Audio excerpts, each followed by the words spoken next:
it's Rana, and today I have a layout for the Pretty Little Studio design team. This is for a challenge for November, uh, and the challenge is to use a pre-made title. So you can see my layout here. I've used the title Loving Life Together, and it came out of this pack of title pieces. And there's lots of words that go together in that pack. I also pulled out the word together from another die cut pack. This is all using Ginger Snap. I love this collection. I just went to Michael's and picked up a bunch of thread to match this collection and several other collections because I was kind of running low on some of my thread colors, and I just took some die cuts with me to the store and picked out some different threads that I thought looked really nice with this collection. Um, you can see some of the products that I have pulled out that I want to use for this. I am almost out of this collection. I have used it and used it and used it, and I love it. Um, so I've went ahead and you saw me show you the packaging. I've cut off the top of the packaging. It's so pretty, and I definitely didn't want to waste it.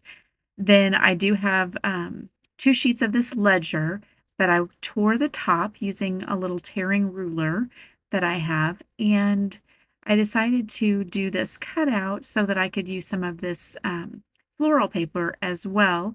And I'm going to fuss around with this for a minute trying to decide where is the best place.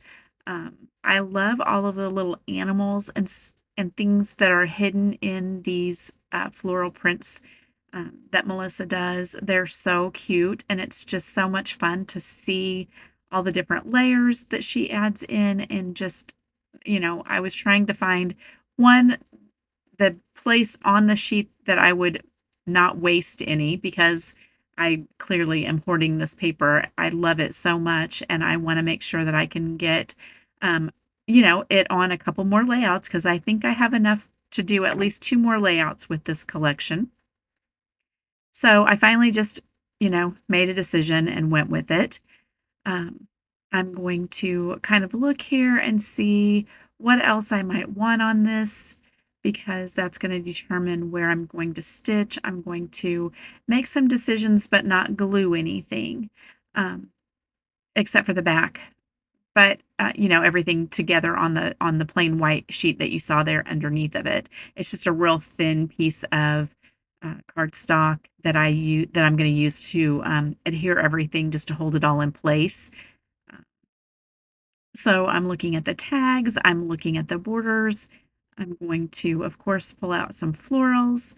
These are my youngest daughter's 2 kids, and they were at a little farm near us, and they were doing some apple picking, and then they have this area where you can play, and they were on this swing, and I thought this was the cutest picture of them together. So I, of course, made this one a 4x6. I just print those at home.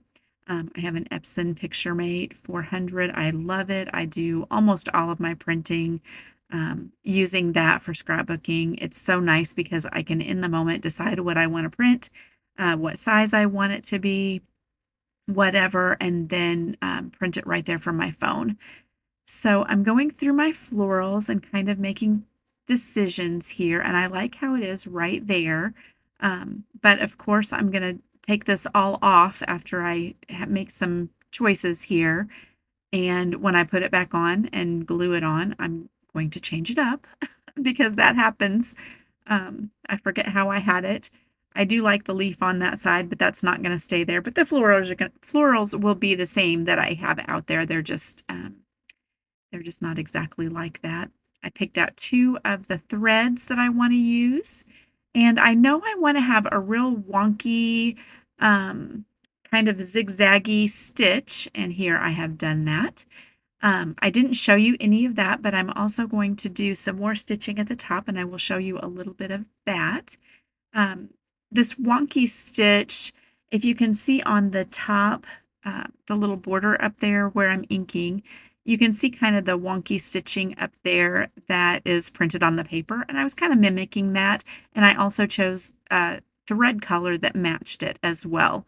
And I like how that kind of ties it all together. And I love the texture that you get from stitching. I know it's not for everyone, but for me, it's relaxing. I will sit in front of the TV with my husband and do a little stitching while, he's watching a game or whatever. And it's just, to me, it's just fun, relaxing, and also it gives the layout so much interest and texture. And I love that. So, um, I have been kind of missing my stitching a little bit on my last several layouts. I haven't done a lot. And so I decided to go buy a bunch of thread and get back to stitching again. So you saw me inking the edges, and I also inked the torn edge up there at the top. I had initially thought I was going to use this yellow thread and do kind of like I did on the other, but then I decided that I wanted to use this thread that I just found, and I don't know if it's new. It's something that I just found. And you can see here, it's got a sparkly little metallic bit to it. And normally I cannot stand metallic thread because it's so hard to use. And I buy it because it's so pretty, and then I fight with it and I say never again. But I found this, it's called, I think it's French, étoile thread, and they didn't have a whole lot of different colors, but I'm gonna be on the lookout for some more. I bought this one in the gold, and then I also bought it in, it has a silver thread to it, but I'm gonna see what else I can find. I just used the plain yellow, and that is DMC Floss 676. And I just did a back stitch, and I'm kind of showing you what a back stitch looks like. It's real simple, um, and just makes a nice line going across. And you do a stitch, and then you kind of back it up and do the next stitch and continue on in that manner until you have a nice solid line through there. And I use that kind of stitch quite a bit. So now I'm just I wish I would have cut the paper that's on the top there from the packaging. I wish I would have cut it a little bit bigger so that I would have had a little more to tuck under. It would have made the stitching and things a lot easier, but I didn't know I was going to do this. So there's that. I thought I was going to just go over the whole thing kind of in a zigzag manner, but then I decided to do this. So what I'm doing now is you see me go up through the back and then tape it down here. Actually, I did it once and failed to tape it down and went right through. But then the rest of it is all on top. So you go under the stitch, and it's really hard there because I've got my stitch nice and tight, and it is too close to these two papers. So it's kind of hard to get under there. But once I get going, it's fine. But you go through and then back through the next stitch and then under the next stitch and then, going back the other way. And you do that all the way down the line. So it's kind of making a little bump on every other stitch back and forth all the way. So then when I get to the other end, I do it opposite. So then you have the little bump, I'm calling it, all the way through. You can't tell unless you've got a really big monitor, but I can't see it on mine. You can't tell very well what it looks like, but I am going to do a close-up here in just a little bit. But you get the idea. It's real easy, and it's all right there on top. You're not wasting a lot of thread. And I kind of show it fast here, but I'm going to show some close-ups here in a second. There it is. So I think it's called a lace stitch, and you can see how the other color just kind of makes those little bumps, and it's really cute. If you don't pull your thread too tight, you can get even a better effect. I do mine kind of wonky because that's how I do everything.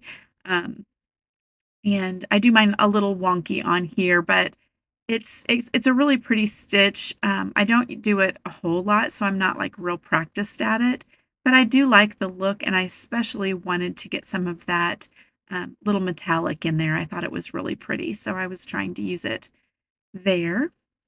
And now I'm going to go back in here, and I love that flower right there, and I don't have it on the finished layout. So if it's still on my desk, I'm going to go back in there and glue that on. It's not on there now. It's not in my finished pictures, but I'm gonna see if I just lost it off to the side or what happened, but it didn't make it on the final layout. So gotta find that because I like that little bud in there. It's super cute.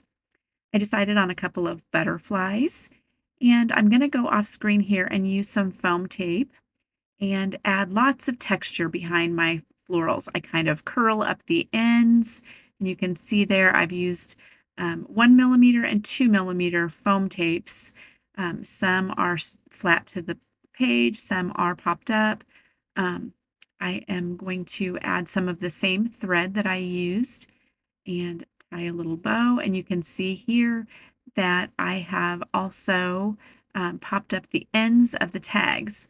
So it's under the photo, it's flat, but then right here at the end, I've just got two little pieces of 1 millimeter foam tape. So it just has just the tiniest bit raised up. And then the purpley tag also is raised up just at the tops. I'm going to come back in here kind of with some finishing touches of a couple of little hearts. I've got a die cut heart for that side. Going to add some stitching. This is the faux sticker stitches that I also love. I'm just going to add that under my title piece to kind of highlight that large title there. And I chose the yellow, and I think that is super cute as well. And that is pretty much it. I would love for you to join this challenge over on the Pretty Little Studio Facebook fans group. I'm going to have a link in the description box. And come on over and join the challenges. You can win prizes. There is 3 different challenges that we do every single month. And we put all of the people who have played along into a drawing, and one person will win a $25 gift certificate to the Pretty Little Studio store. So come over, find us. There's lots of inspiration over there. And also, this layout will be up on the blog, so you can see information about the products that I used on the blog post. Thanks a lot. I will see you again very soon. Bye-bye.